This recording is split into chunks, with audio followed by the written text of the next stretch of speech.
What up, bass heads? This is Lotus Drops.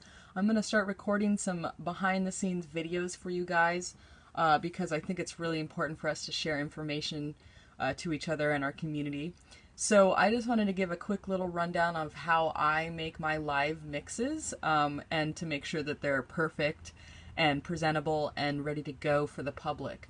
So first off, I use Ableton to record my mixes. It's the easiest way to check out the full layout here and do the editing of all your automation and make sure all of your volume levels are synced together so that it's seamless.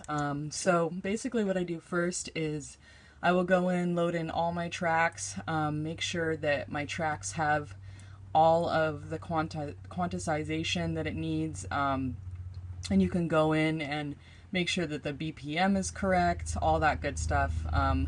Repitches down here, beats if it needs to be repitched.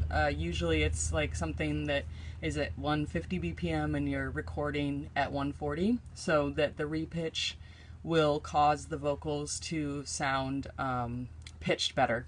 So basically, yeah, I go through and make sure that all of my tracks are all set up and ready to go, queued. Usually there'll be a little number right before the track name, so when I get my quantization all figured out, I'll take all of those numbers out so that I know that those are ready to go. So get all that set up, make sure that they're all solid. Then I have some automation that I use down below. I usually do a cut like it's like a high pass filter, and it's really useful for being able to make a clean transition between songs. Sometimes I used to use like EQs and stuff, but I felt like the EQ was almost too much to deal with within the transition. So I use a high pass filter.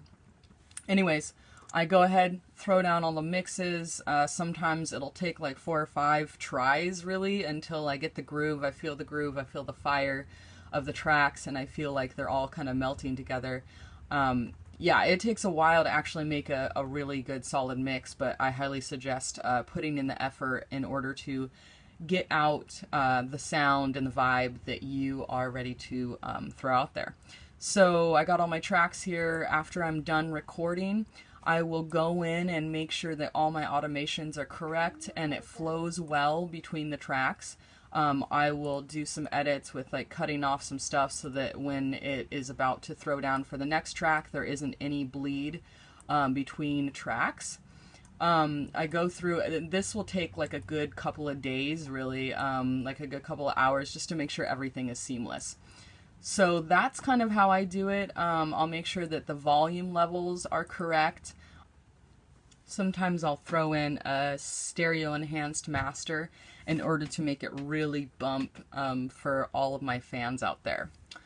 Yeah, so that's basically the rundown of how I do my mixes, and then I will go ahead and export that. I'm actually just about to export this one for the Peace Portal podcast that I'm about to release tonight.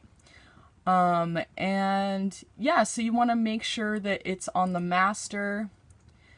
Let's see, and you also want to make sure that it's all selected and you have the right amount of time towards the end. Give it a couple seconds so that the transition is smooth for people.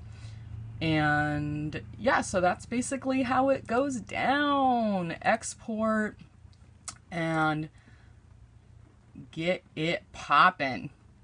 All right, blessed be everybody. Keep that bass pumping. Signing off, Lotus Drops.